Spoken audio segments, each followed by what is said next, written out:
Hey, welcome to the Lovecraft Easing podcast. I'm Mike Davis and got two guests with me here today with us.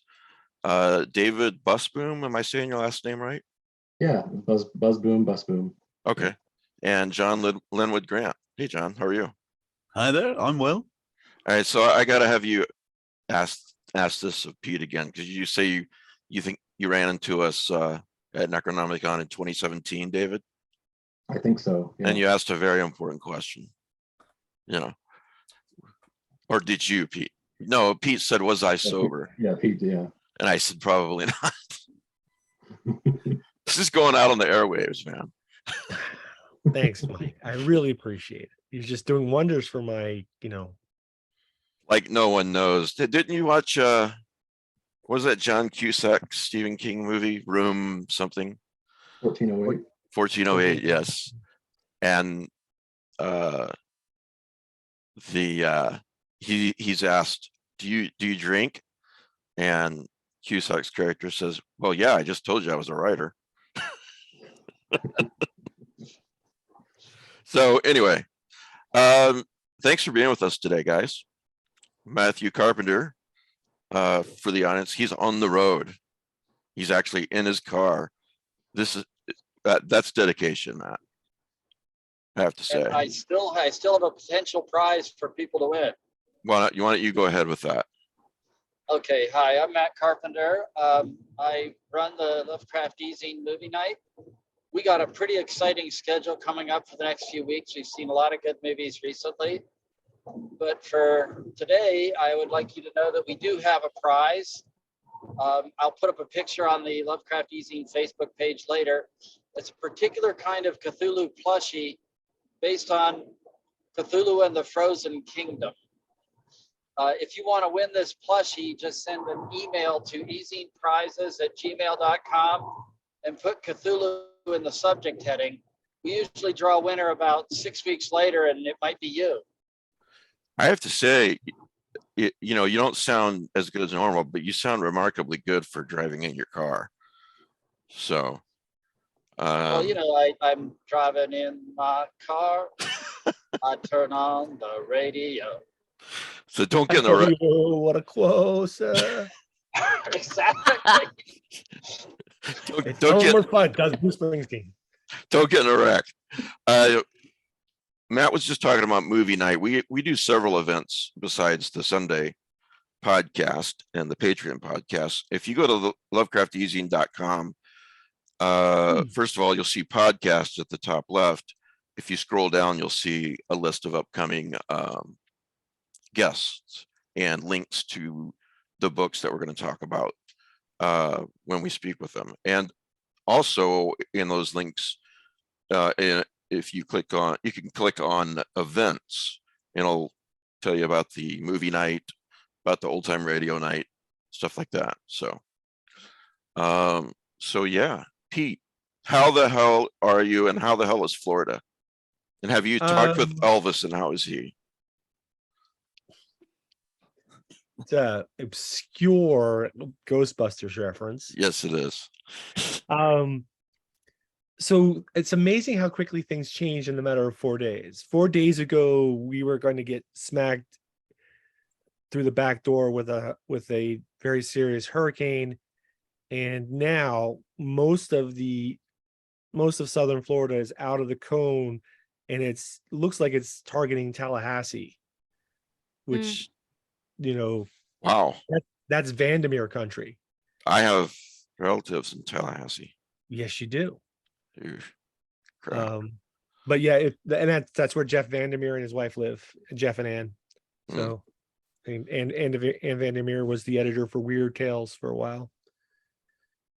So He also wrote Annihilation. right. They also edited. What was the title of that, Matt? The Weird. The Weird, yes. Carefully. Are they the ones who are editing the World Horror Anthologies from Valancourt? I don't know. I'm not sure about that one. But The Weird, anyone who's into weird fiction should pick that up. It's very carefully curated short stories in chronological order. So, Bridget, want to introduce yourself? Hello, I am Bridget, and I'm here so that somebody's wearing cat ears. That's right. Representing the cat people out there. Matt is wearing cat ears. We You just can't see. him. Yeah. Yeah. He drives with cat ears, also commitment.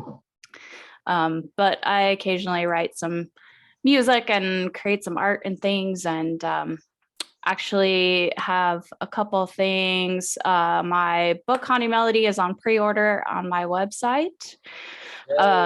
Learning how to write spooky music. It's going to print very soon, and then going to Kickstarter peoples who are anxiously waiting. Yeah. And then also putting out a spooky music writing prompt list this Thursday so that people can upload their spooky tunes that they write each week throughout October, and we can share our spooky music together. Wow, really? That's really cool. Yes. That's So, great. Bridget, I want to say that I don't know whether it's the cat ears, the lighting, the purple chair, or the desolate promise of the empty bookshelf. I know, right? She But- just moved. Give her a break. I did Oh. just move. All of this combines to make you look even more goth than usual. So And this is not necessarily a bad thing, Are but you No, I'm wearing, not- are you no, wearing I'm not mascara? You're kind of backlit. Are you wearing mascara? I always wear mascara. Okay. Are you wearing mascara? I'm wearing I eyeliner. always wear mascara. Yes. Okay, always. good. Because you know, you guys- Under the beard. it worked for Gary Busey, so why not? I know, but I'm really loving the Not really my example in life, but yeah. that empty bookshelf is just so It's Pregnant sad, with isn't fun. That it? better be full next week, Bryn Mawr. I know. Well, I just painted my office last week, so I had to take everything out and paint everything and just put the furniture back up. I'll the just other send day. you more boxes of books. I know. Well, I I think keep our, finding stuff that I want. I think our That you guests get, that probably, you find. I think our guests probably expect us to interview them. Poor I guys. should have been warned that we were actually having cat ears because I would have had my dog ears on just to. Oh, there you go. counterpoint. There we go. Thank you, John. Yeah. I just want to mention everyone is right. Matthew Carpenter is very committed. In fact, he's so committed that he ought to be committed. Right, Matt? Right, what? Wait, uh-huh. Mr. Grant, would you give us a brief introduction? Tell us about yourself. Yes. Actually, wait a minute. Bridget, ask these guys your question. Oh gosh, Yeah. it's been a while since my Yeah, we got to iconic question. resurrect that. Yeah. Well, okay, sure. So, well, what is your superhero origin story, or your supervillain horror origin story, as it were? I was actually rejected as bouncing boy. Now, I love so it. that is a very obscure joke in itself. I didn't even make the substitutes. It's tragic. Absolutely tragic. So you were less than let's see, infectious lass, porcupine Pete, Yes. matter eater lad, who eventually was promoted. But I had virtually negative powers. I didn't stand a chance. It was fixed. I'm sure it was fixed. Well, tell us a little love bit it. about yourself. Oh, God knows. Writer, editor, perhaps a little bit unusual in that I didn't start writing for publication until I was 58. And therefore I am obviously a role model for so many older authors, partly because I'm still alive, which helps. It does help with the writing. Yeah. Yeah. But no, no, VC Andrews is published more dead than alive. I'm just saying. But has she written But no anything else? rush. Well, there's an ambition to add to my list, I suppose. Yeah. No, I started very late because someone said, "Why don't you write short stories? They sell." And so I started writing short stories, and I sold them. And it sort of all went off from there. But I've ended up editing all sorts. I've edited about 7 or 8 anthologies in the last few years. Give us a couple examples. Well, we've just with Bellinger Books, we just put out the Book of Carnacki. Okay. Oh, William Hope Hodgson, which is a tribute to the actual character, and includes many authors. It's a massive volume. I don't know, 400 or 500 pages. Many authors across the world, Nice. writing different variants on Karnaki, including parody, very dark and serious stuff, things which tie into his other writing, like the Nightland, all sorts of stuff. And I've just completed, and we put out in about June, I think, the 3rd and 4th volumes of Sherlock Holmes and the Occult Detectives, which is Holmes, the canonical Holmes, not made up robot sponge Holmes or insane gay Holmes or anything like that, or Watson on stilts. The canonical Holmes, working with a whole range of historical occult detectives, late Victorian Edwardian, including writer's own characters, but some existing characters, Irene Adler and various people, and some historical characters. That's run to 4 volumes so far, and God knows it may still carry on to more, though. I might have to Oh, pick that may up. I ask a question, Mike? Yes. What is the status of Occult Detectives Quarterly?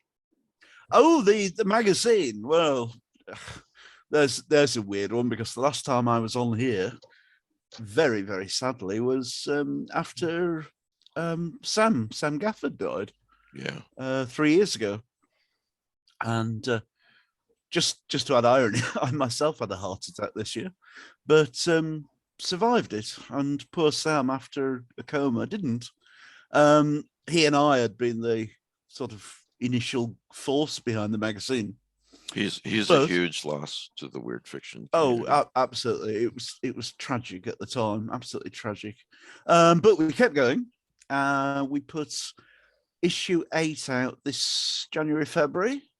And then I took time off to have COVID and a heart attack. And I'm now. It's good to take a break every once in a while. Yeah. yeah. And Are you okay now? I don't mean to make light of it. Are you okay? Oh Feeling better? yeah, not too bad. I'm on, I don't know, 10 tablets a day, enforced exercise, a diet consisting of the entire fruit output of 3 countries, and desperately trying to fight the cigarettes, which I've got one burning in the ashtray now. I noticed And the I'm smoke. I'm on half a glass of low alcohol wine, which is absolutely crap.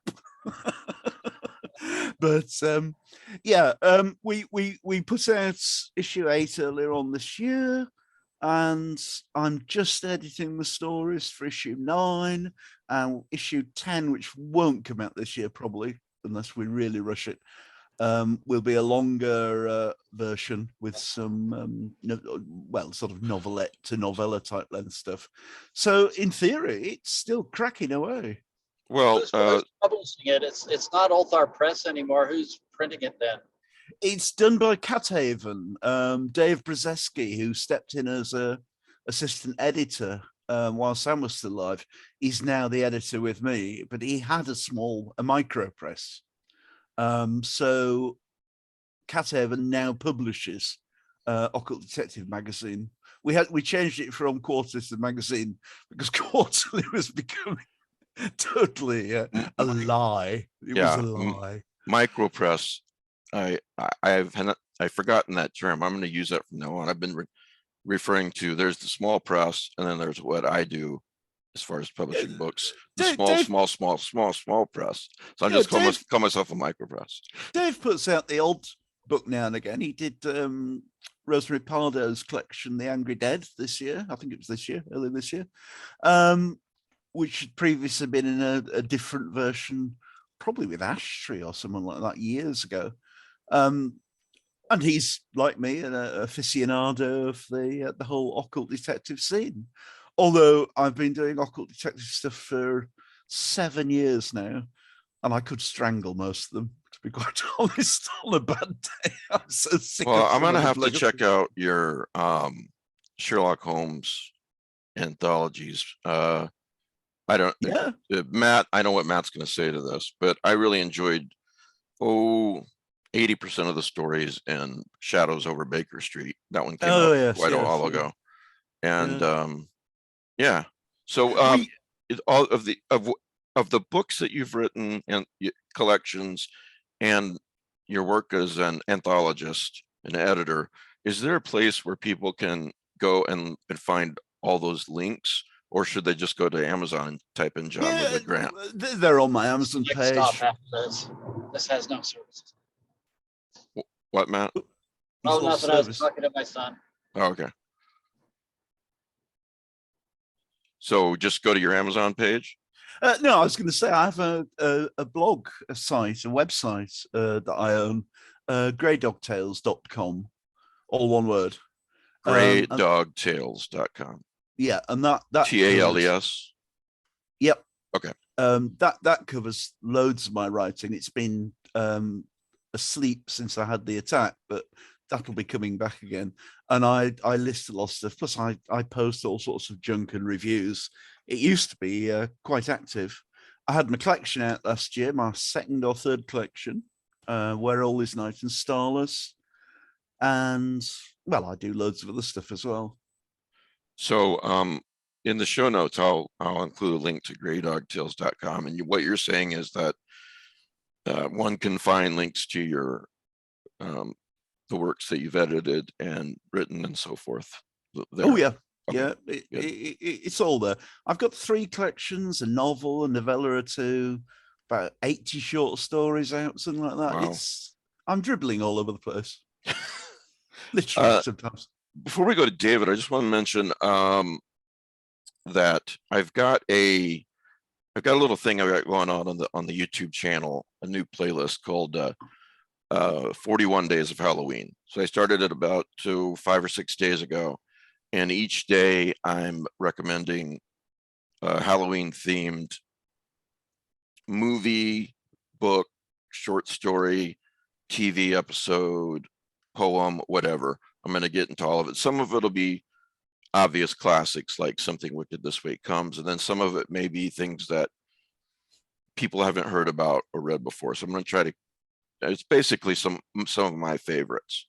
So I'm covering some classics and covering some that you may not know about. And just go to YouTube, type in Lovecraft Easing podcast, and there's a playlist with this podcast, and then right below that there's a playlist called Halloween, and that'll get you to where you want to be if you're interested in that. And please, one more thing, I have to mention it, and I don't want to sound like a used car salesman. I really appreciate all my Patreons, whether you're at the $5 level or more, because quite literally I couldn't do this.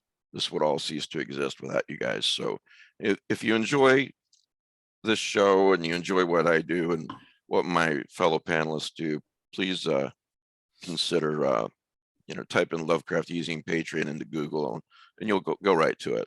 And I'll have a link in the show notes too. So so David has told me maybe he should be committed too, because he told me it was a dream of his to be on the podcast. That's so, right? Yeah. He heard Matt Carpenter was going to be here, so. But Matt's here in voice only. So tell us about yourself. Well, my super villain, I guess, is more appropriate origin story, is actually my real origin story, and that I grew up in a castle in the woods of central Illinois. I lived there until I was a teenager, and then What's that now? A yeah. castle? Yeah, my dad. Wait, where in Illinois? So it's between Fisher and Mahomet. Oh, I'm in Peoria these days. It's a real castle? Yeah, well, I mean, it's yeah, I mean, it's a big house that's castle shaped, and it's made of stone, but it's Oh wow. it's a really big house. We've always called it the castle. It's been on. That's pretty cool, man. Yeah, it was fun growing up there. All my friends always wanted to have sleepovers there, and sometimes the neighbors would come and gawk uninvited. But And was it in a cool. neighborhood, or was it sort of by itself in a on an acreage or something. It was just kind of in the middle of the woods out in the country. There was like some houses around. There are more houses now and fewer trees now, but when I was a kid, it was pretty isolated. That's cool. Yeah, it's no wonder I turn out doing what I do. So what you're Yeah. saying is your parents were super villains. Yeah, there you go. They had a lair. Yeah. There's this but new my- family movie that's out with Owen Wilson, and his kid finds out that his dad's a superhero because him and his friends accidentally go down into this sub basement in his house. They find out that his dad's a superhero. So that could be you, except on the villain side. Yeah. Forget the But name of it. It actually looks like a cute movie. That sounds. I'd check that out. Yeah. That sounds good. But I have wanted to be a writer since I was a little kid. I started getting fantasy and science fiction magazine in the mail when I was a teenager, and started submitting stories like right away, and was rejected obviously quite a bit. Sold my first story to Shock Totem not quite 12 years ago, back when Shock Totem was still around, and it's been a couple dozen, I think, since then, short stories. My first novella came out in 2018, and my first collection. What was the name of the novella? Nightbird. Nightbird. And it came out from Unnerving, and it's out of print now. That version is out of print now, but it was reprinted in my debut collection, which just came out this past April from Journalstone, and the collection's called Every Crawling Putrid Thing. Right. Main reason we got you here, but Yeah. want to hear about the other stuff too. Question for two different questions for you guys. First of all, John, you said it a bit jokingly, but you're actually very right. I believe you said you sold your first story at 58. Uh-huh. Now, I think that's so important to remember that no matter what age a person is, it's never too late to, I sound like a Hallmark card, but it's true. It's never too late to give up. it's never too late to pursue your dreams or give up. You're right, Pete. Yeah, there's also something else about that as well, which I found interesting because I follow stuff on social media quite a bit. At 58, I knew no one who wrote weird fiction or horror fiction. I hadn't been on the convention scene for 20 years due to work and various things. I had no connections, and you hear all sorts of rubbish about the community and about gatekeepers and everything. I sold without being known and without knowing anyone. I had no strings to pull, connections, or I think that delightful whole gatekeeper thing is really overblown. that whole nepotistic scene. Yeah. The fact is that you actually have to work at it. I was incredibly opportunistic. If I saw an opening that was vaguely interesting or suited my ideas, I went straight for it. And I turned it into a sort of career, but basically only by working hard, keeping my eye open for gaps, even minuscule sort of one-day gaps, and sending in manuscripts which didn't have loads of crappy typos and bad grammar in. But there was, I'm sort of saying, if you actually want to do it, and you've got some basic ability, it's doable. Yeah. You know, Yeah. 58 with no raft.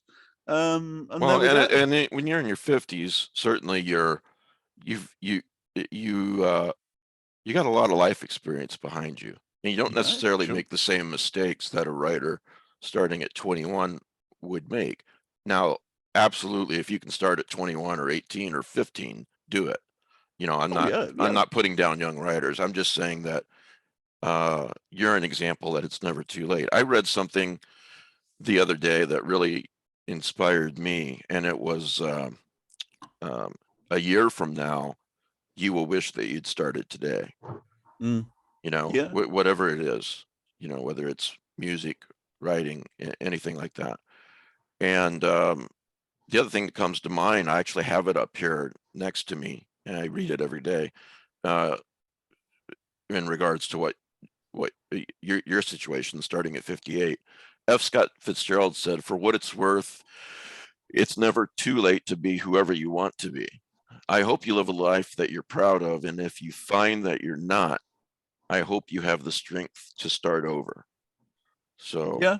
And kudos to you for doing that. Really. Yes, well, I'm nothing special. All I'm saying is that if you're a writer and get your act together, it doesn't really matter when you start. And I said earlier, I've sold about 80 stories. I sell virtually everything I write. And it's just hard work. Right. But you don't have to be part of the wheeling, dealing, schmoozing stuff that everybody gabbles about, you know. Yeah. And John makes a good point, and we've talked about it here before. You know, you have to do the work. You have to deliver on time. Yep. What you were asked to write. Yep. and you know, and it has to be, you know, not chock full of spelling and grammatical errors.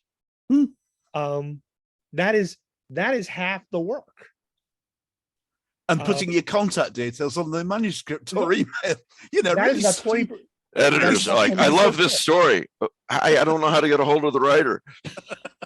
But we've had that, you know. It happens. Yeah. When John and I both gone through slush piles, and Tell me about it. I know that 90% of slush consists of people who just have a story that they want to try and market and don't even bother to read the call. They just send it in.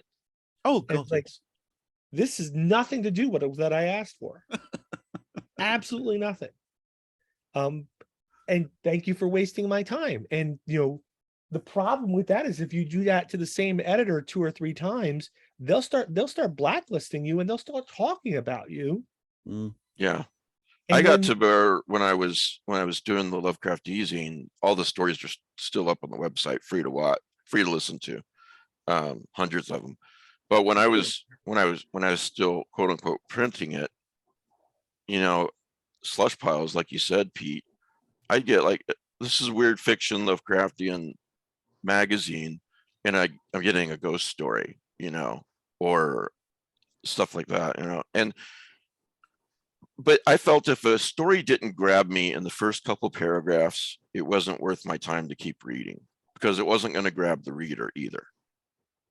Well, Occult Detective Magazine regularly gets submissions which have no occult in them and no detective or detective process, which is, I mean, that really just going on what Pete said. This is how bad some of the submissions are. Yeah. Mind you, I said earlier that I'm too old and sarcastic to schmooze, but I'm pretty sure I did recently blurb one of Pete's books.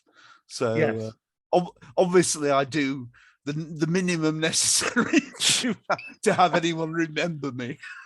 You can't go wrong blurbing a Pete Rawley book. Well, I'm just proving that I'm still alive by doing things like that, you know, token effort. Yeah. No, there's a story that an agent tells about how he was representing somebody he won't name. And they called him up and they said, "Listen, you know, I'm going to be about 6 months to a year late on the new book." And the agent says, "Okay, so who's your publisher again?" They're like, "Yeah, Random House." It's like, "Who do you think is going to publish your next book?" Mm-hmm. You know, the idea being that if you're late on this one, who's going to publish the next one? Yeah. Being on time and saying what you know, I use the example. It's like, if you turn in the world's greatest werewolf story to a vampire anthology, it doesn't matter. Right. Yep. Real talk here. Yeah. But I do think it's the most important thing. Everything Pete said is correct, because that's the basics. You know, if you want to be accepted as a writer, if you want your stories to be published, you got to keep this stuff in mind. And you also need to keep in mind John's example that it's never too late to start. Now, David, you said that as a young person, you were reading a lot, and you found yourself wanting to write. And here's another nitty-gritty question: what was it inside you that said, "Okay, I'm reading this stuff. I want to write this as well"? So I can tell you the exact moment that I decided I wanted to write. I was in 5th grade, and I had an older friend. Maybe I was in 4th grade actually, and my friend was in 5th grade. And he introduced me to the Redwall series by Brian Jakes. And I was head over heels in love. It was like nothing I'd ever read before. And then after I'd read the first couple of those, he showed me a story that he'd written that was just basically Redwall fan fiction. But I remember just reading it and being blown away, because it wasn't bad. I mean, at least to my memory, for a 5th grader having written it, it was pretty good. And I was just like, holy crap, this kid is only a year older than me and he can do this. Like, I can do this. I want to do this, you know? Right. And so then I started writing Redwall fan fiction in my notebooks, and it just kind of went off from there. And I didn't really write a story of my own until I was a couple years older. But yeah, that's how it started. So a kid 1 year older than you Yeah. did it, and you're like, if he can do it, I can do it too, I think, you know? Yeah. That's great. Yeah. He was the best of mice. He was the worst of mice.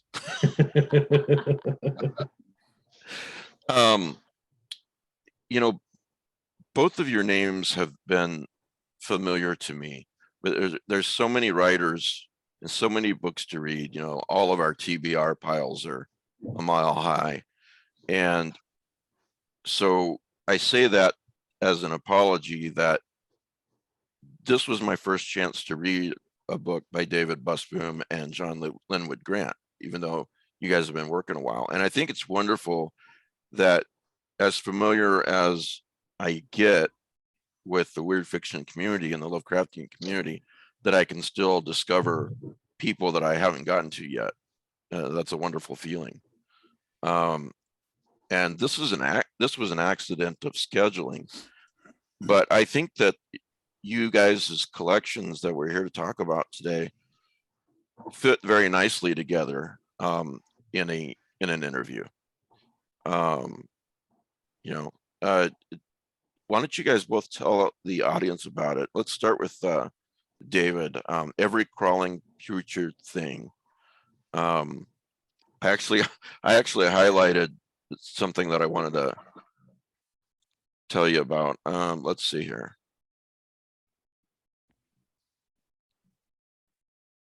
Oh yeah. So this guy's driving down the road at night, and there are these bats and everything. And then he goes, I think of Sarah probably asleep by now. How she said that once she's seen things on the road at night, driving home from my place in Champaign, weird trees, huge shadows sliding across the road from out of the barren cornfields. She dismissed them all as tricks of the eye. This is the kind of stuff I really love. You know, it's like, is there something strange going on, or is there not? You know, so yeah, tell us about your collection. Well, thank you. First of all, that's flattering. But I realized that I had a body of short stories, written, many of them published. And I just kind of felt like, well, it's about time to put a collection together.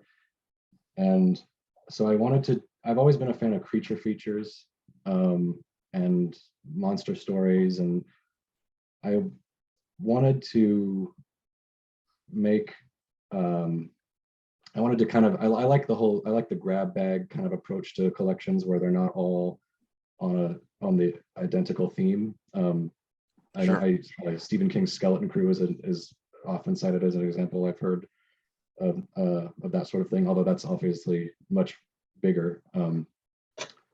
But I just kind of wanted to put together the best of what I'd written so far, as kind of like you know, here I am, here's what I'm about, here's what I like. And there's like a giant ape story, there's a there's a couple dinosaur stories. I've always been a huge dinosaur nerd.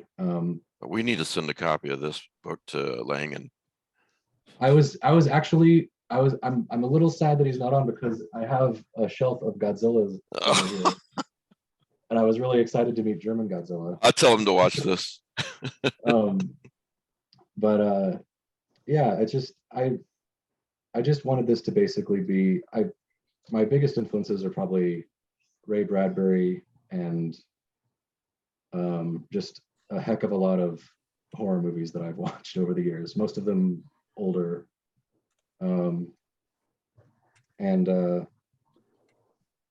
Yeah, there's some overtly Lovecraftian stuff in here. I got my start writing Lovecraftian stories. My first 4 or 5 published stories, I think, were all overtly Lovecraftian. But I didn't want it to be all that. And I deliberately left out a few because I didn't want it to overwhelm the rest of the collection. Right. And I actually I don't think I mentioned Lovecraft or anything like that in most of the marketing or the back cover or anything. Just not, you know, I obviously owe Lovecraft a huge debt, but I felt like I'm kind of at the point where I'm starting to move on from writing the pastiche stories, you know. And yeah, that's pretty common, and he's a good base, and then yeah, writers will slowly move away or stay and put their own spin on things, mhm, or both. That's what Neil Gaiman says. Yeah. Neil Gaiman said Lovecraft is someone you pick up, you play with a while, and then you leave it for the next person. yeah, I like that. Well put. Yeah. But yeah, so this has 15 stories, and the novella, 14 short stories and the novella, Nightbird. And yeah, the one you quoted from actually is the oldest one in here. I wrote that back in college. Oh wow. Well, if you'll permit me, it's published by Journal Stone, and Yes. I'll read the synopsis of the book. In his debut collection, David Busboom presents 15 tales of dark fantasy and horror, just to give the audience an idea of what they're getting here. Populated by bizarre reptiles, occult serial killers, carnivorous protoplasms, and parasitic worms. A child faces down the giant ape destroying his parents' marriage. You know, I have to say, everybody has a story about a giant ape destroying their parents' marriage. So, you know, kidding. A cheating husband wakes up to find his hand replaced by a mucus-covered tentacle. Midwestern office complex becomes the setting for a ghastly apocalyptic nightmare. Within these pages, you'll find strange creatures sliding over dark country roads and twilight train tracks, detectives and swordsmen fighting through occult mysteries, and marauding fishmen, shunned filmmaking prodigies' deadly magnum opus, and the seductive death of innocence. It's a great collection. Yeah.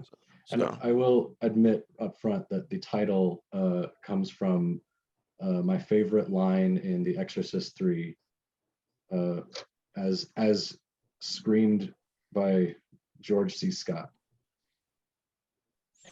yeah, I noticed on your website you posted that video. Yeah.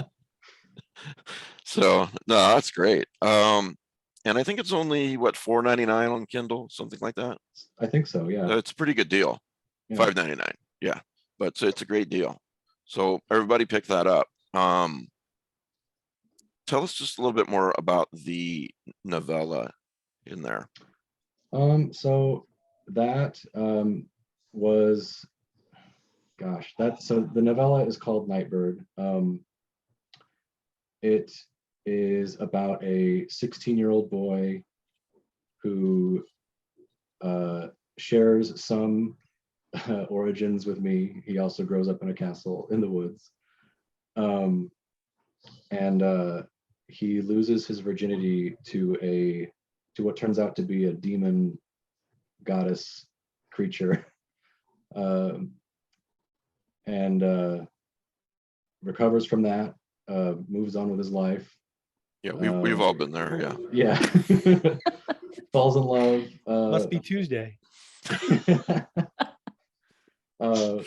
He falls in love, moves on, he goes to college and stuff. But he can't get this experience out of his head.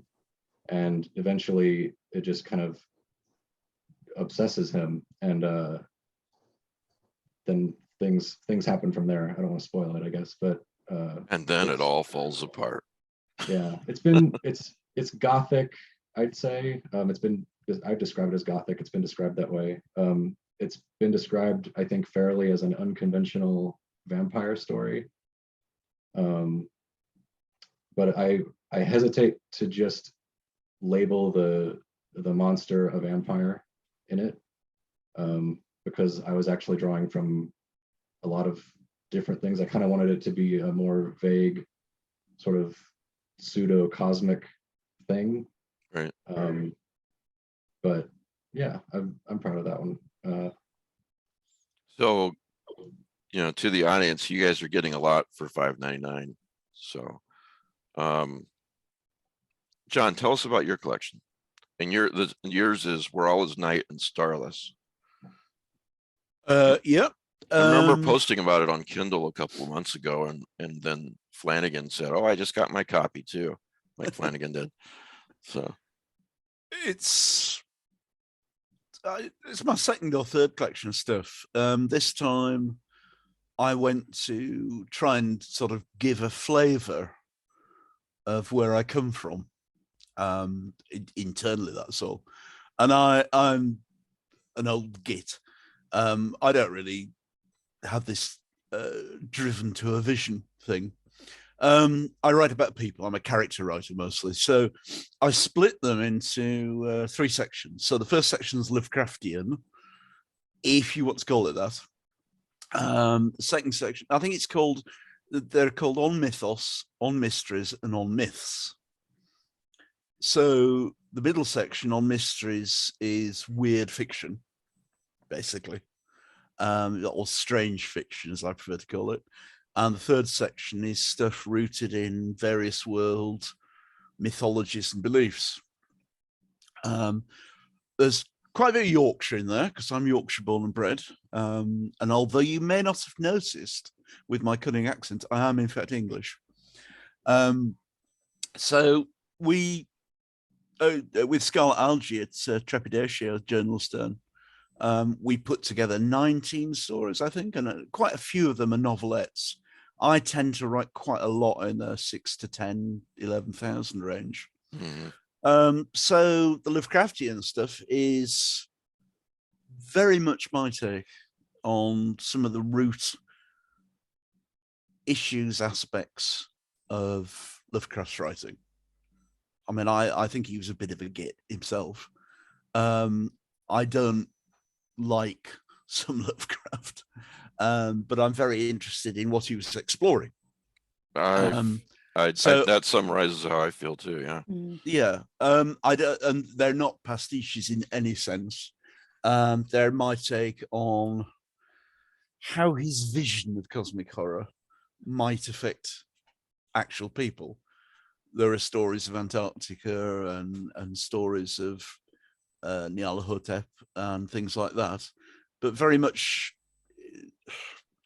I don't know how satisfying they'd be to hardline mythos fans. Honestly, if you're looking for pastiche only, no, but I don't think the average Lovecraftian reader today is looking for just pastiche. No. I mean, if they find great pastiche like Pete Rawlick's books, they're going to want to read it. But then in your stories, for example, I was thinking in those stories that, to use Christianity as an example, so many people worship the same God, but in so many different ways. Sure. And it's not a perfect analogy, but you know, for example, in the story about I forget the title, the mother and the daughter, you know, it strikes me that, you know, people were worshiping Lovecraftian entities of a sort, but different ones or in different ways and so forth. And some of them just, the way it came across to me, were just wannabes, almost like the person that goes to church on Sunday and that's it. Yep. You know, Yeah. that It kind was of thing. taking the piss out of the mock cultists, really, in a lot of ways. Right. And there's the African story with the dark and the storm, which you could call Lovecraftian, but it's actually about the local black tribes people dealing with something. Yeah. That was written as a direct response both to Lovecraft and to Edgar Wallace's Sanders of the River and things like that. The colonial, the old British colonial stuff. I've had a lot of really positive reviews and praise for the collection, and one of the things which I liked most was that people said I was speaking for the other. That's a great compliment. And it's really because, I suppose, again, back to this character thing, I feel for individuals, and I don't write monsters as such, or all that sort of thing. I'm nothing against anybody else who does anything else, but my own interest is that there are a number of gay characters in there, quite a lot of women, a number of non-white characters, and that's not because of one of the things I hate about this. And I obviously, as I said, I came into it late. I hate the idea that makes things political. My interest is in exploring lots of different people from different backgrounds, different ethnicities, different belief systems. Right. It's nothing to do with passing on a political message. And so the other features quite a lot, and sometimes the other is us. It's not some boiling cloud of protoplasm. It's what's inside us and how we react. And some of the later stories in the myths section are talking about our root belief systems. I like what you said, that you prefer to call weird fiction strange fiction. I like that. So. I don't know how one characterizes oneself. I mean, It's hard to define weird fiction, of course. I write stuff which is a bit off kilter, a bit odd, and that's the point of it. So there's the story of a woman who finds her life invaded by 3 or 4 other people in her town. A story of a Greek demon who decides that he no longer wants to follow the Christian rites of the 12 days of Christmas and would like to destroy the entire world. Stories of Mr. Bubbles, the talking horse, who would probably tread Mr. Ed into the ground, and a number of stories which are my favourites, which are basically quite downers. I mean, the collection ends with at Vriesfontein, where the Aardwolf. Well, it is horror, right? It is. But Paul said something recently about people who are expecting horror stories to end always with have a good happy ending. He's like, you realize you're reading horror stories, right? So yeah, a number of my stories end with, this is what happens. This is how it is, and what we do. I like a quote, a blurb that Laura Morrow wrote for your book. This is a deeply intelligent and inventive collection which seeks not to answer life's great mysteries, but to drag them into the light so that the reader might examine them in glorious detail. Yeah, Laura's a sweetie. She got it. I thought that was pretty apt. Yeah, that's pretty much what it's about. But there's lots of there's lots of supernatural and strange stuff in there. I think people can get that out of it as well. You read at whatever level you feel like at the time, Yeah. To both of you, I can start with David here. What what were some of your influences growing up, books or authors or whatever? David? I think David might have froze. Well, let's see if we get him back. I'll ask, how about you with that question, John? Influences. Oh, I come out of William Hope Hodgson, Jerome K. Jerome, Saki, Rye stuff, Rye and strange stuff from the early part of the century. M.R. James, who I adore, those sort of issues. I came later to Lovecraft and to contemporary horror and weird fiction. I started with pithy short stories and things, and that's more of an influence than quite a bit of the sort of horror weird fiction scene. Yeah. What about lately? What are some books that you've read lately and authors you've enjoyed? Oh God, this is where you feel you've left someone out. You might. One thing you could do it this way: the books that you've read lately, and then then you're not really leaving anybody out. I have to say, to be honest, that one of the writers I most enjoy is Matthew Bartlett. Yeah. He wrote a fantastic introduction to your collection. He did that, and again, it was very sweet of him, but it was off his own bat. He's been very generous, but the fact is that I love his writing. There's a dark, interesting, and yet incredibly funny, wryly funny twist to his work that I've devoured everything I've come across of his, and he's terrific. He's absolutely terrific, and I've seen people totally misunderstand. But again, if you think talking about it, do you know Saki and Jerome K. Jerome? You come across them, the early British writers. That it's that wryness. Even M.R. James can deliver a line which is both chilling and yet quite funny, really. There's a wonderful James story on inanimate objects. And I mean, basically a guy ends up with his throat slashed open in a railway carriage. And M.R. James' line is, someone had tried to shave, it appeared that someone had tried to shave Mr. So-and-so, but very badly. And he says that instead of saying anything about the fact that the throat's cut open or there's blood everywhere.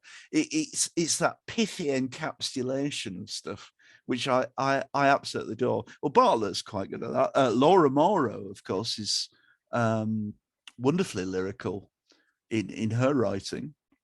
Her collection a year or so ago was absolutely terrific. I've liked most of what I've read recently, to be honest. Gwendolyn Quist, jolly good she's stuff. Great, yeah. Yeah, Gwen, yeah. And she's been great. She and I have talked a few times, and she's just plowing away. You know, I mean, yeah, she is. We just had her back on a couple of weeks ago. Yeah, hardly a misstep. And it's so difficult to remember these things. I tend to go for this. I tend to go for books, and I think Laura and Matthew and Gwendolyn, I tend to go for things which are the in-between stories, the ones which have subtleties and where you can read subtext in if you want or don't. I mean, I adore weird fiction in its general scene, far more than I actually like horror books. It's what appeals to me, and I actually like double takes. You know, you read something, you think, oh, hang on, you know, what else is in there? Right. There's a British author, Ray Cluley, he's great. S.P. Miskowski. Oh yeah. Yeah, I always enjoy SP's stuff. There's loads. There's loads. I'm going for the Borderlands stuff, the in-between books, which don't necessarily give you a specific answer as to what's even happened. I love that too, and that's a great way to to put it, John, the in between, the borderland. The only thing Yeah. I draw the line at is where you read a book. I'm not going to name anyone for this. Where you read a book and you can't be sure what happens, and you're pretty sure that the author didn't know either. Right. There's a difference, isn't there? Yes. Were you And gonna really, then you sort of trail away at the end, and you think you didn't know what to do, did you? Yeah, kind of like when you watch Lost or something, Yeah. you know? Yeah. So, Pete, did you have something you want to say? Yeah. So, John, you named a bunch of authors, and then you named a bunch of other authors, more modern authors that seem really well rooted in classic weird fiction. Mm. And so, and I do. My kid is really getting really interested in horror movies right now, Oh yeah. and she wants to jump right to all these modern works, and I'm like, we're not doing that. You need Oh God, yeah. a horror education to help you Yeah, understand. You need a grounding. You need a grounding. You have to watch the beginning of the end and Deadly Mantis, or you won't appreciate Big Ass Spider. I'm not going to appreciate Big Ass Spider, no matter how No, many times you throw it at me. Okay, but you need to watch The Blob Yep. to appreciate Killer Clowns from Outer Space, because it's a parody.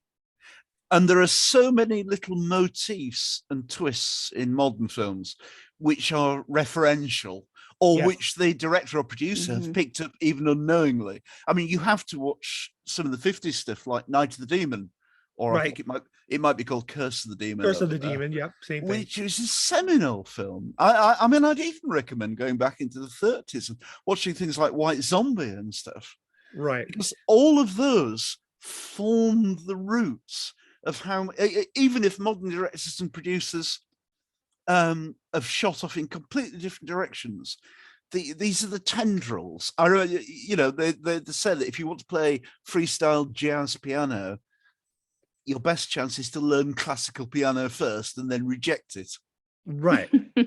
And that's got to be, that's, I think, a real issue with films. So where I was going with this, and the same example is like, I find it hard talking to some modern young writers who haven't read Saki, R. Chetwynd Hayes, E.F. Benson, and then I realize that these books aren't really available. They're hard to find these days. You have to track them down more, yeah. And it sort of becomes this, people are imitating styles that they've seen in films. Oh, nice, David. Good stuff. I missed something. He Saki. showed Saki to the Saki book. Okay. Yeah. But you know what I'm saying is, like, we're imitating something we saw in a film that was really stolen from a book that we can't even get from the library anymore. Yeah, I mean, I spend a lot of time on various internet archive and library sites and Hathi Trust and stuff like this, and various versions of Gutenberg. And if you work at it, you can track down a number of stuff. I mean, there are the two issues for me which relate to what you're saying, Pete.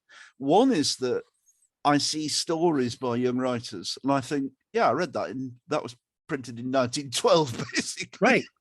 Right. And 7 people have copied those ideas since.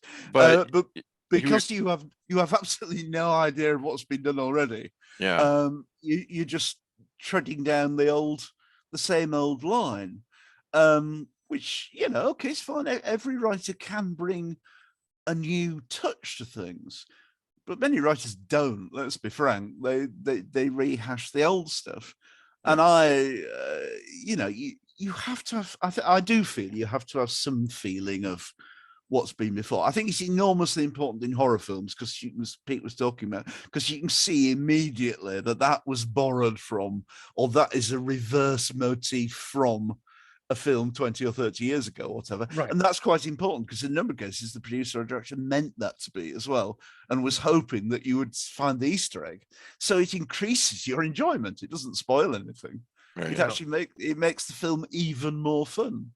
But with writing, you know, I mean, I'd recommend, despite the things I might say, which we certainly couldn't say here, I would recommend everybody reads a good big chunk of H.P. Lovecraft. And then if you say it's crap, I hate it, or he couldn't write for toffee, or I won't read it anymore because of what he was like. The fact is, I actually do think it's important to have done it. Mhm. And then you Yeah. can choose to reject it or not. Mhm. You even see people criticizing old time writers from 30s, 40s, 50s, and you realize they actually never read them. All they've seen is a line. Precisely. Yeah. They've seen a line by a newspaper critic. And they've said, oh, yeah, so I know what stance to take on that. And this, you say, well, which stories or books have you read by them? So, well, I haven't actually read any of them. I said, well, shut your gob then, you stupid. Pete, I gotta point out that you're right that some of those older ones are very hard to find, but at the same time, if they're back in the public domain, you can read them online. Not the way you want it ideally, but it's there. Right. Yeah, No, you but go up to 20s, 1920s, early 30s. It varies on copyright law. Right. Yeah. It's funny that you mentioned, it's like the people are dismissing stuff left and right, and quoting wokeness and whatnot. The current uproar about the new Hellraiser film. Oh yeah. It's like, how dare you queer my Clive Barker? And I'm like, have you read Clive What? Barker? The sadism is okay, but we can't have that. Yeah, yeah. Have you, man? It's Anyone so says odd. that hasn't read any Clive Barker. Yeah. Well, yeah. Plus, Jesus. it's all pretend. Who cares? Yeah. Yeah. But it's know. absolutely bizarre. Absolutely bizarre. And again, the idea they've probably read one Clive Barker thing, thought, oh, that's full of nice bits being chopped off and lots of blood. And that's about it. I mean, apart from anything else, we're back to what I was trying to say about my collections, that people say, oh, well, it's got queer stuff in it. Well, yeah. So does life. Yeah, Good point, life Bridget. has. I think 4 or 5 lots of friends of ours have kids who are queer and out and happy about it and well supported and loved and everything else. This is normal. This is 2022. People deal with it. Yeah, It's not your absolutely. business. It's not your business. Absolutely. David, when you disappeared, I was just wanted to ask you, and John's answered, but you guys about your influences growing up, and then who, or if you don't want to leave anybody out, that's easy to do. What books you've read lately that you've enjoyed? So Sure, I guess two-pronged question there. Well, my influences as far as coming to horror, I discovered Stephen King probably around 11 or 12 years old. I think the first thing I ever read by him was Children of the Corn. Yeah, it's hard to find stuff by that guy. He's very obscure. I was aware of him, of course. I knew his name, but I'd never read anything by him. And I found it's over here on my shelf, but I'm not going to get it right now. Treasury of American Horror Stories, and I read Children of the Corn in that, and that was also my first exposure to Lovecraft, Block, Matheson, pretty much all those classic huge names were from that first exposed to me in that book.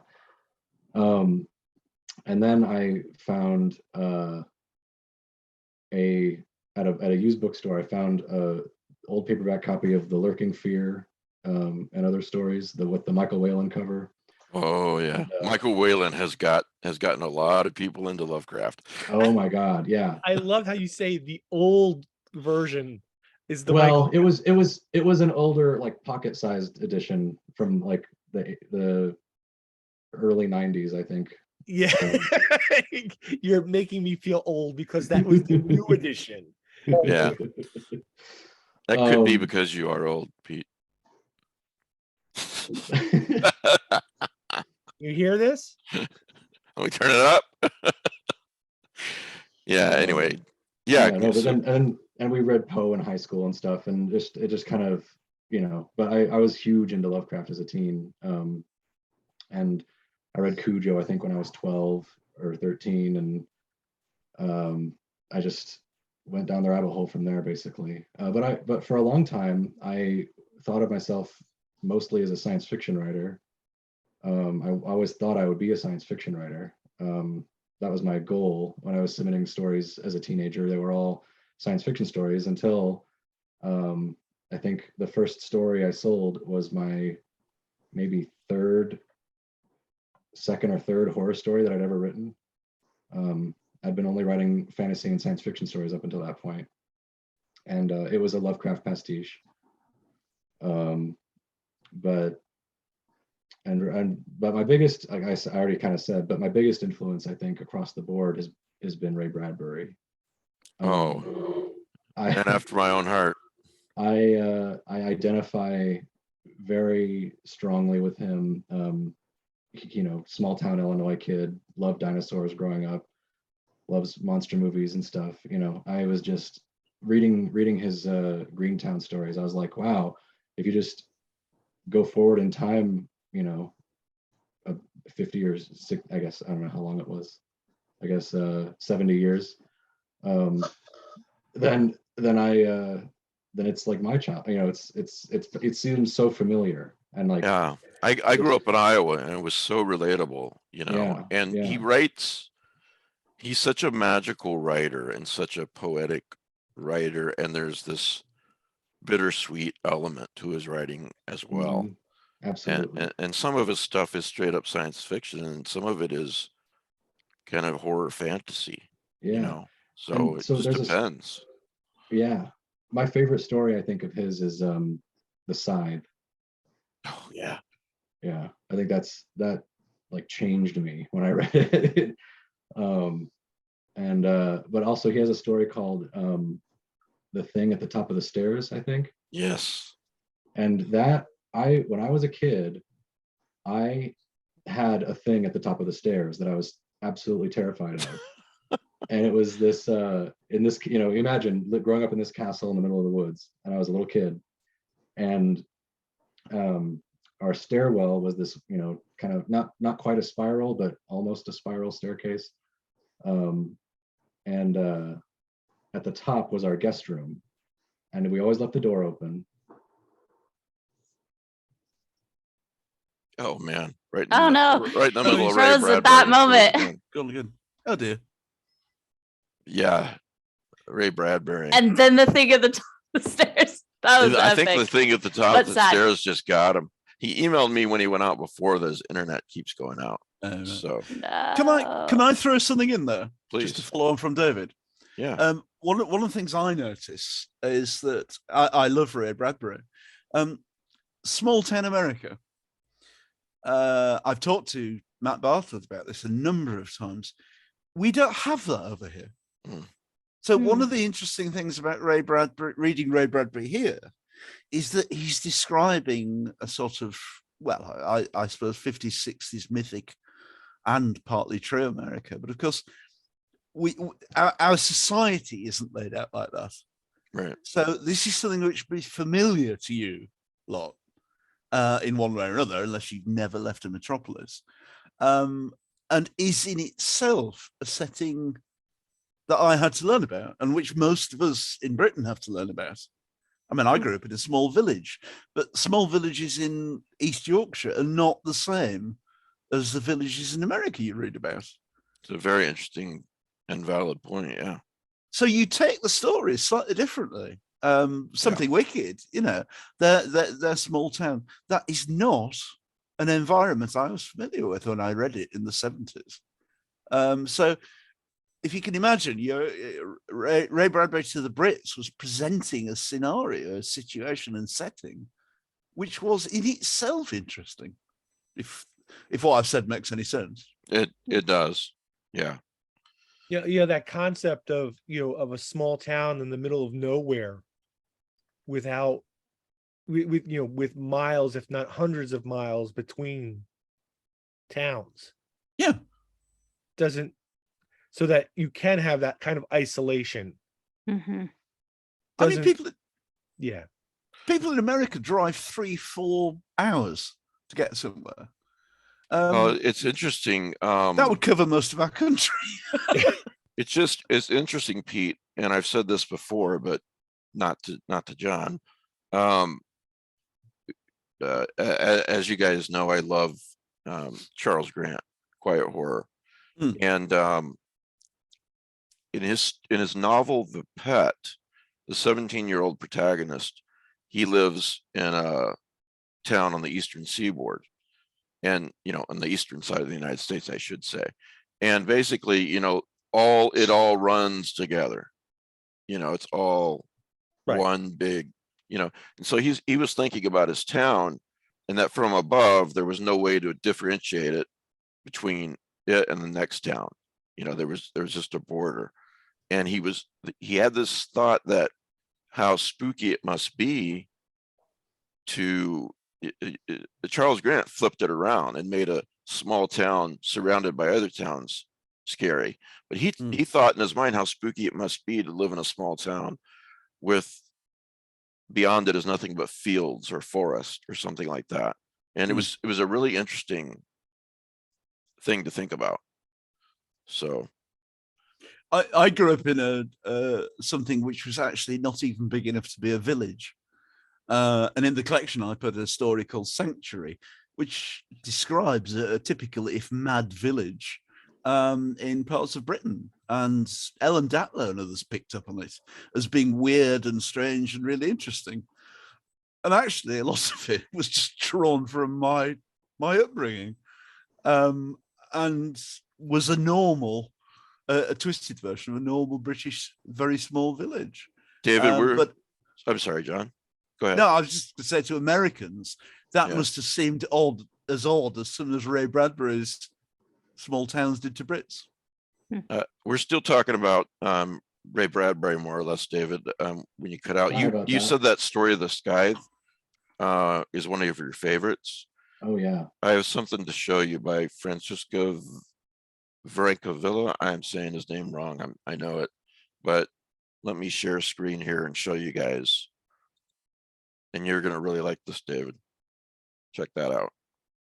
Oh, I want that on my wall. Isn't that great? For those who are Yes. listening, it's a illustration of that story, which describing it, I don't think I can do it justice. Very nice. Yeah. Yeah, when I tell people that that's one of my favorite short stories of all time, but whenever they ask me to tell me more, I'm like, I can't really, because it's just gonna ruin it. Like, you have to read it. And then, do you remember the story Gotcha by Ray Bradbury? Oh, yeah. That's one of the scariest stories I've ever read. Mm-hmm. Because it's just out of fucking nowhere, by someone that you're deeply in love with. But did you see the Ray Bradbury theater episode that they did of that? I didn't want to ruin it. It's not, it doesn't do it justice. Yeah, I didn't want to ruin it. He in an introduction to one of the Something Wicked This Way Comes editions, Bradbury writes that he was talking to real life carnival people, and he was talking.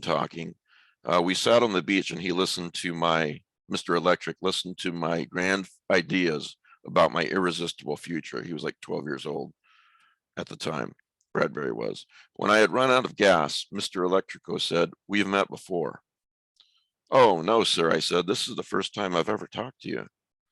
No, he said. "You were my best friend at the Battle of the Ardennes Forest," I'm probably mispronouncing that, "outside Paris in October 1918.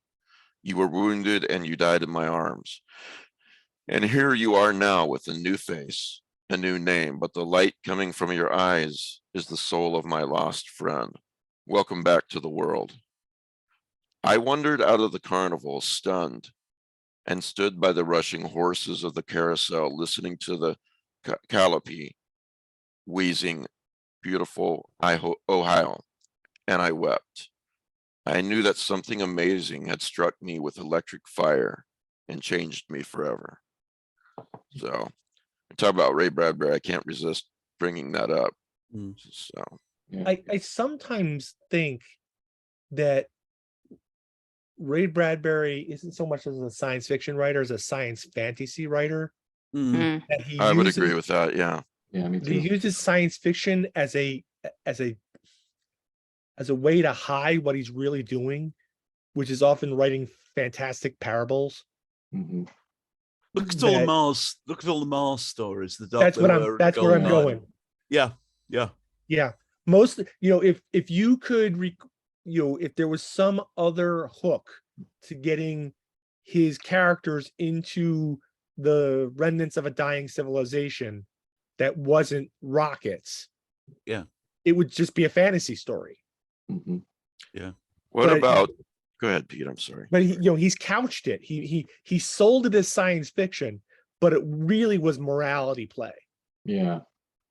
I heard I think I've heard a quote from him once where he said that he claimed the only science fiction story he ever wrote was Fahrenheit 451. And everything else was basically a fable or a fantasy. In the Martian Chronicles, David, do you remember the story Night Meeting? It's been a long time. It's not one that's brought up a lot, but it's where The car breaks down. no, a young man is on Mars and he stops at this lonely gas station in the middle of nowhere and he fills up. He has a conversation with the gas station owner and he fills up his tank and he keeps driving. And after a while, he runs into, not literally, but meets a Martian. And they can't tell if, and they're both insubstantial to each other. And the thing that really got me about this story, besides how poetic the writing is, was they really couldn't tell was the Martian from the past or was he seeing the future long after the humans were gone? Mhm. You know, he's like, the human was like, Mars is dead. All I see is red desert. And the alien was like, no, I can see the cities right now and the the pools and the beautiful women and men dancing, and so it's a great story. Mm. Besides that one paragraph about time, there was a smell of time in the air tonight. So yeah, I'm with you all the way on Ray Bradbury. So what do you guys, so the collections are where, let's see, it's when or where all is night and starless by John Linwood Grant. If you got a Kindle, it's only $6.95, and believe me, you're getting the good end of that deal. And Every Crawling Putrid Thing by David Busboom is $5.95 on Kindle, and I'll include links to those in the show notes, guys. So David, I want to tell you that I've read your work. I've really enjoyed it. Based on, because I don't usually read author bios, I just skip over those. Based on the aesthetic of your writing, I thought you were British. Oh shit, really? It's just honestly, it never occurred to me. that's So, funny. You can take All that right. the way you want, but Yeah, I'll take it as a compliment, I guess. Yeah. Mhm. anyway. Yeah, I'm secretly from Scranton. Now listen, you leave Scranton alone. I've been to Scranton. Can you find Scranton on a map? I spent 6 weeks one afternoon in Scranton. In the 6 local, weeks, one afternoon. in the local county jail. Yeah, that's the Mm. third expedition. That is one scary story yeah. at the end. Yeah. Yeah. Marvelous stuff. Yeah, you just don't expect it. So anyway, thanks for being with us, guys. Folks, these are two really great writers. Please pick up their collections, and then if you like what you read, and I know you will, get the rest of their stuff. So what's next for you guys before we let you go? David or I can, sure. I have a story coming out any day now, I think. I'm not sure when exactly, in a magazine called Storm Cellar, and it's about a haunted roadside attraction. Ooh, Nice. Um, what, and where, what, is it set in the United States? If so, what part? South Dakota. It reminds Um, me, it may be nothing like it, but the title reminds me of Douglas Clegg's novella, The Attraction. oh yeah. That's a great Well, little the story's title is "The Prairie is My Garden," but it's about a haunted roadside attraction. Okay. And yeah, that should be coming out any time now. I thought it was supposed to come out in August, but I think it's Well, been delayed. where do we find this Uh, magazine? that's it's called Storm Cellar. Just It's on Google it. Twitter. They have yeah, well, no, 2 words. Okay.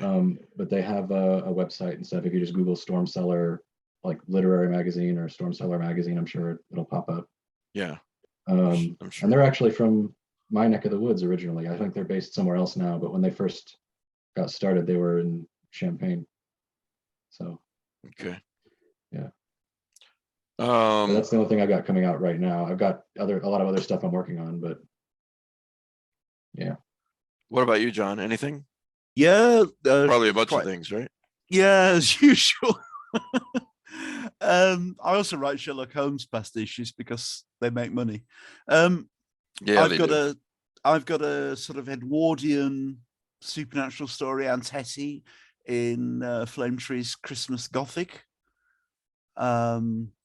They just wanted to have more Ramsey Campbell, but I said, go on, you need me.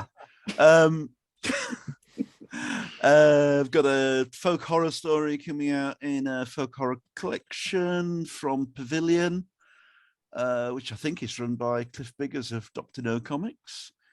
And there's an anthology of British West Country horror stories in a long series of geographical collections, anthologies, edited by Paul Finch, the crime and horror writer. And that one's about my repeat character, Justin Margrave, who's a 1970s flamboyant gay art collector and appraiser who gets caught up in bizarre scenarios. And he's one of my favorite characters because he's in his 50s. He has absolutely no gifts or powers whatsoever, apart from telling you how old he vases.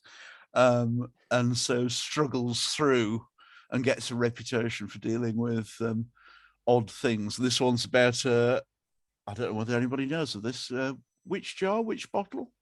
You ever come across them? Yeah. Warding bottles. It's Yeah. about a warding bottle found on a farm. And then I've got a couple of publishers interested in more collections, and I should be getting the next Occult Detective magazine out, hopefully in November if we're really lucky. So, and I'm writing a novella for another publisher. So, if you're 65, they say, where are you going to be in 5 years? And I say, well, probably in an urn. Saying I didn't actually want to be cremated, but never mind, it's too late now. So you have to be productive. Too late now. Can't take that back. Yeah, so I write a lot, and if anyone says, "Oh, I've got one more opening," or if anyone says, "I've got an anthology coming out," I often just message them and say, "Do you want the story?" And that's the way you got to be. 50% of the time, people say, "Oh, well, you have to be assertive. The worst thing that can happen is you get a no. Yeah, I hadn't thought of you, but yeah, all right, fair enough. Absolutely. So yeah, busy. My dad died a couple of months ago, and my mother has moved out of their apartment in Florida, is moving back to Pennsylvania with my sister, and she's cleaning out her apartment, and we're over there helping her, and we've packed up everything that we want to take, and then my mom says, "Oh, you have to take this," and she hands me a little jar that's decorated with beads, and I'm like, "What's this?" It's like, "It's what's left of your dad." Oh my God. So Pete, you'll like this story. It wasn't me, but it was a friend of mine who Sure. had spent many, many months taking care of this guy who was pretty sick. And the guy died. And the next Christmas, the family came around and they gave him a Christmas ornament. It was a glass globe and it had gray sand in it. And it turned out they had him cremated and made him into Christmas ornaments, and they gave it to all the doctors. And his wife wouldn't let him bring it into the house. That's different. Oh, wow. They make him an egg He timer. gave of himself. Yeah. So- See, I might do something similar here. If you can see these Christmas ornaments, Oh, those are booze balls. those are booze balls. Yeah. And we're going to do a little test to see how often Kelly Young is listening to the show these days. This is a gift for Kelly Young for Christmas. So you can put So- alcohol in these. I do want to be cremated and turned into ashes. Me too. But then I want to be added to hourglasses and minute timers so I can still like participate in cooking and family game night. Oh, God. I kind of love that idea. I think this it's is like- great, you know. Yeah. Well, He Pete just- says it. Pete says dinner's ready. Turns Yeah. it over. listen to your father. Your time is up. Yeah, I think Guys, that's good. I think Thanks that's for good being here stuff. today. We're going to talk about a few other things before we go. You're welcome to stay, or you're welcome to Sure, yeah. whatever Yeah, you I'll want to hang out. do. Yeah. So Mike, Yes. I'm going to be signing off in a minute. Can I just mention one thing? Yeah, please. Okay, so Lovecraft Easy Movie Night has had some good stuff. Like last week we watched Nope. Last night we watched a movie recommended by DeBronzo called Moloch, and it was really good. We're off next week, but then we're going to be having a super secret presentation on October 8th. And another thing, I think it was DeBronzo found it again, was on the 15th, we're watching an African horror movie from Senegal. I don't think we've ever had an African movie on the show. Oh, that was I Rich forget that exactly recommended what that it's one. called, but So, it might have been Rich. It's a Somali or something like that. I'm sorry, I'm Moloch was mispronouncing it. good. I heard it wasn't. Oh, it was really good. We Okay. really enjoyed it. It's I'll tell you about it later. It's All right. super creepy with a horrific ending. Anyway, the other thing is just remember, if you want a chance at winning the plushie, send an email to easyandprizes@gmail.com and put Cthulhu in the subject heading. We'll draw a winner in about 6 or 8 weeks. All right. But I'm going to have to go here because we're just pulling in. All right. Thanks, Matt. Drive safe. See y'all See ya. later. Bye, Matt. Speaking of Ramsey Campbell, my patrons know that I do every once in a while a deep background Patreon podcast, and Ramsey and I are gonna. He said he'd be willing to do one sometime in November, so that'll be very, very interesting. So Mm. Pete, I hope you join me for that. I'm sure In November. Anyone, yeah, sometime in November. I don't know yet. I told him to pick a day and we do it whatever works for him. And Bridget, whoever wants to join. But anyway, I watched The Power last night. It was pretty good. The 1974 blackout hospital movie. Oh yeah. Yeah. I enjoyed Is that that on one. Shutter? That's Yeah, a- it's on Shutter. Yeah. Okay, That's the I've one been set in meaning to check Britain, that right? one out. Yeah. Yeah. That was the one that you said the ending was telegraphed because there was a book of Carrie or something. In Yeah, it. yeah. Yeah. Carrie is the nurse is reading Carrie. Yeah. Really telegraphs the ending. So A little It bit, boggles your yeah. mind. It's 1974 and there's a book by Stephen King. It's like, God, this guy's been writing forever. You know. Speaking of King, I just finished his latest book, Fairy Tale, and I really enjoyed it. It's sort of a Lovecraftian story by way of Brothers Grimm, you might say. He even has a epigraph. Excuse me. Thinking of REH, and of course HPL.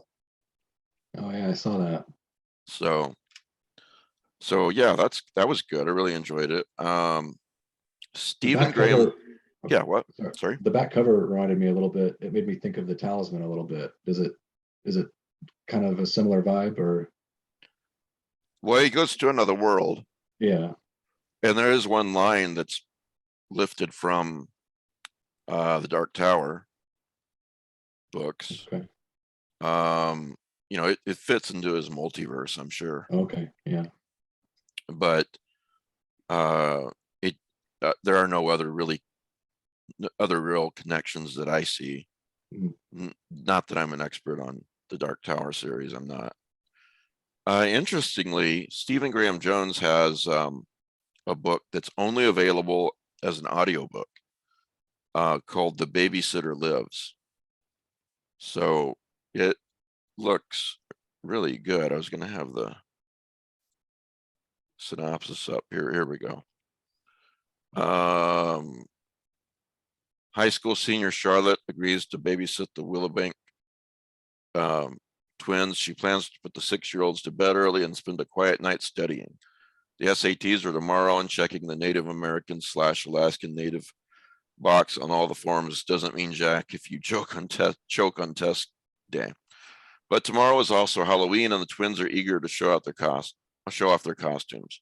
Ron is a nurse in an old-fashioned white skirt uniform, and Desi has an authentic squaw costume, complete with buckskin and feathered headdress. Excitement is in the air.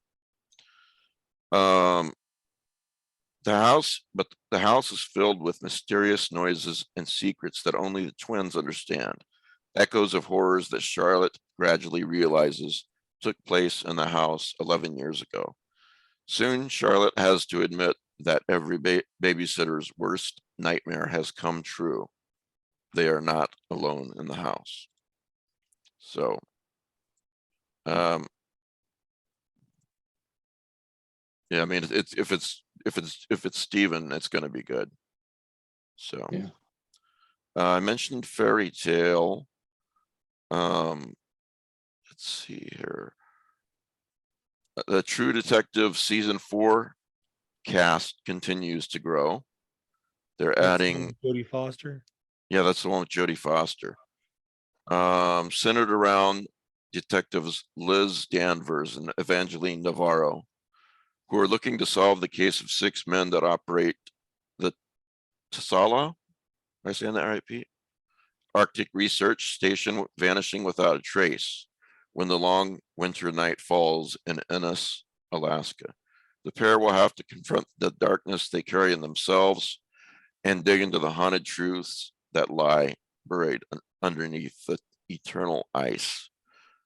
If that rings some bells, I would think. The Thing, Mountains of Madness. It came Yeah. from outer space. Yeah. Yeah. This will be the show's first season without creator Nick Pizzolatto. I have no further comment. Let's see here. I'm also reading. I really can't stand Dean Koontz's books the last 15 years or so, roughly. Yeah, somebody convinced him that being a thriller writer was the way to go. And They're very preachy, yeah, new age kind of preachy. yeah. But I'm just- he's got a new book out called Big Dark Sky. And it feels like old Koontz. That might be nice. So I'm thinking about 40% through it, and I'm still enjoying it. I haven't put it down yet. So, and it's actually available on Kindle Unlimited. So if you have Kindle Unlimited, you can read it for free, and you can listen to it for free. So that's pretty great. I just read Also, Shattered by Koontz. Shattered. How was Yeah. that?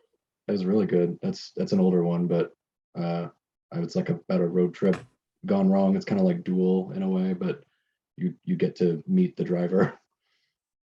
Yeah. Yeah.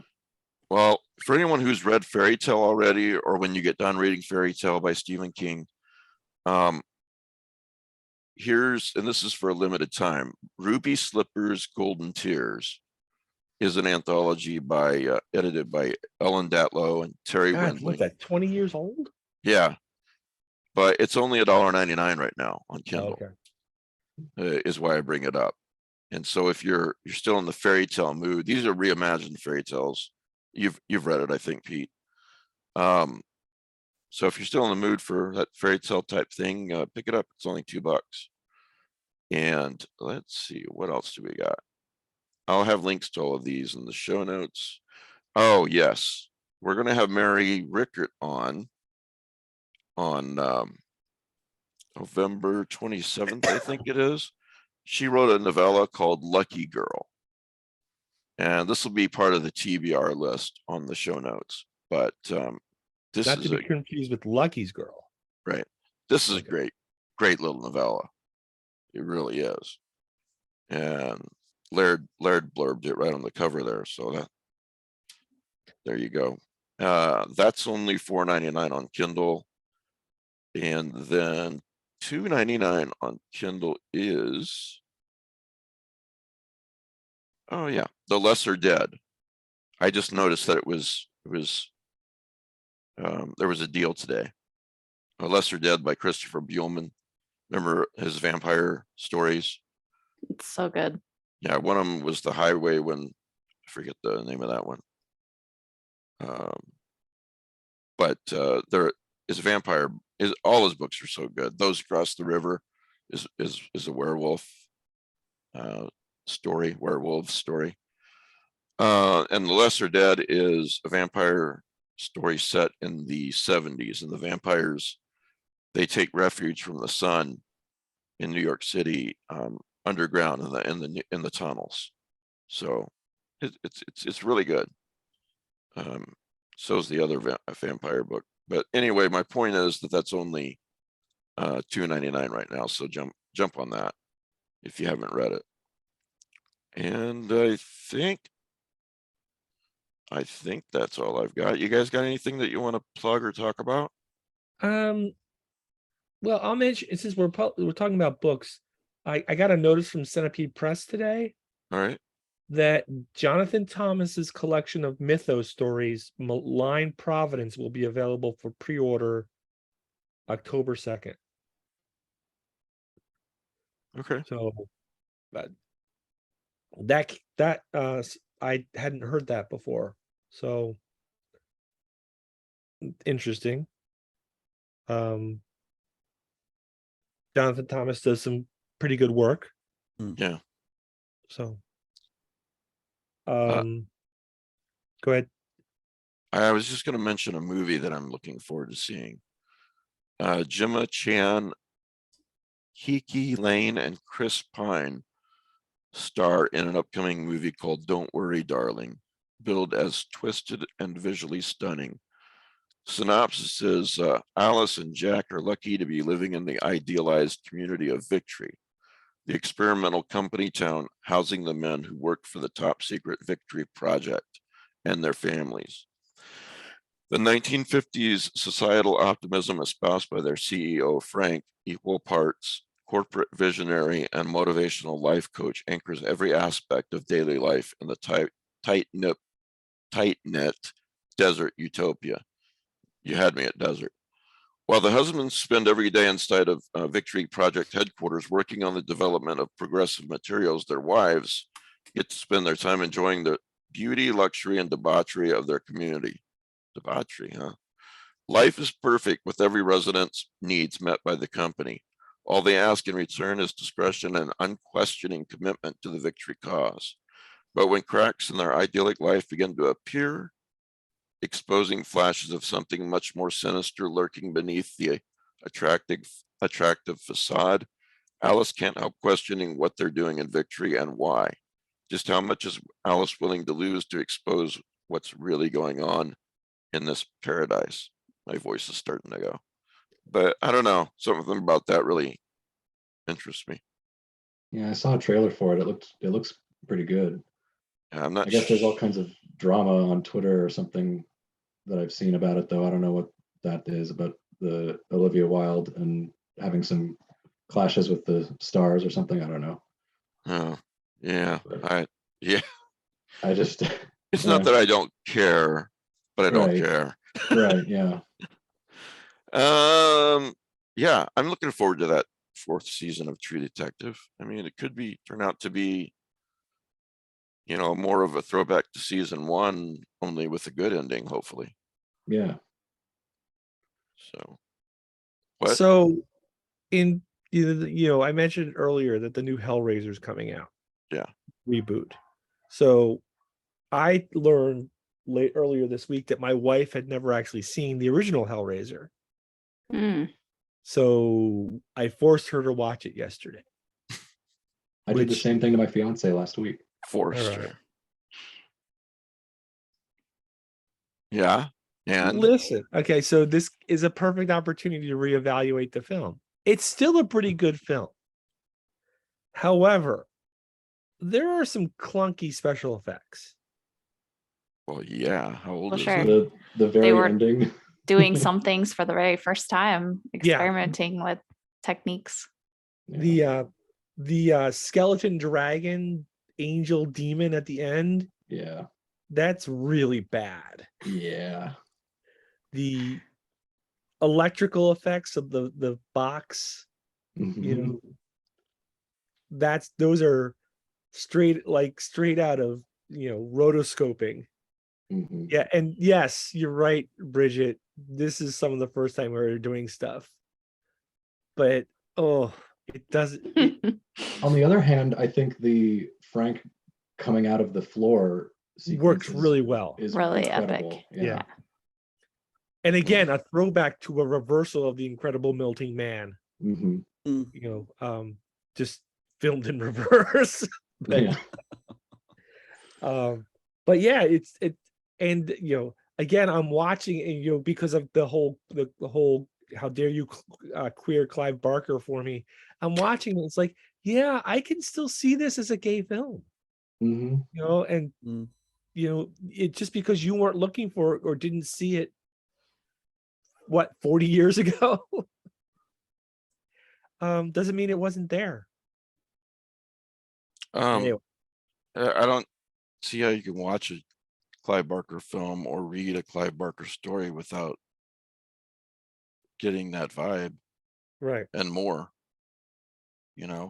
Right. It's like, you're surprised now? Yeah. Yeah. Well, when you're talking about things like desire and you're saying that only applies to one group of people, please. Right. All right. Well, next week we're gonna have Neil Baker here, Pete. All right. So yes, The so Call of Cthulhu. the Call of Cthulhu. One of the many things I will regret. That you regret or don't regret? Well, I will regret. I've told the Hey, story. this is a very popular book. I know, but I didn't want to write it. Nobody But held a then- gun to your head. But Hey, I then, was in that one as well. What? Yeah. You're in there as well?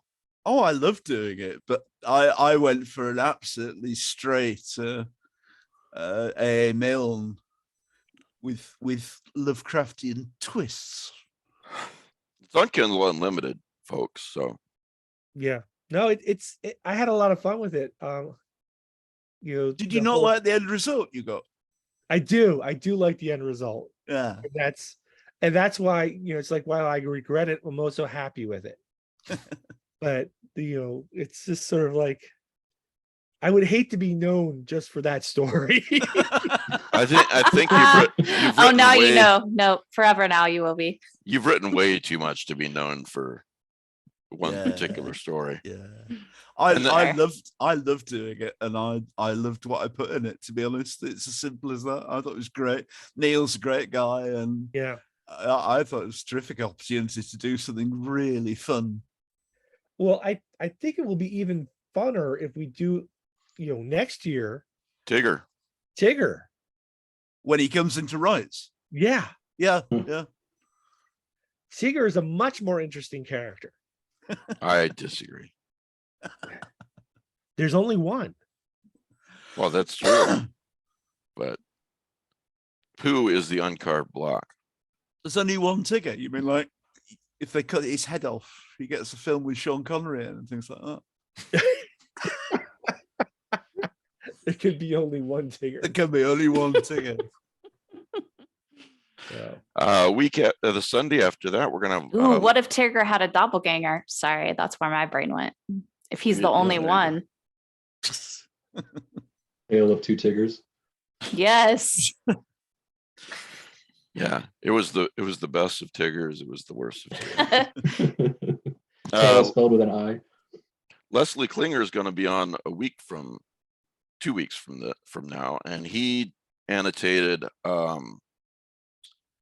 Lovecraft. He annotated Lovecraft. He annotated Sherlock Holmes. Holmes too, and now his And new Neil one Gaiman. is the new Dracula. annotated Strange Case of Dr. Jekyll and Mr. Hyde. Yes. Yeah, he did Dracula too, didn't he? Yes. Mhm. Yeah, wow, this looks great. In fact, I Well- know it's great because they sent me a PDF. So One of the things that, and this goes back to what we were talking about earlier, is that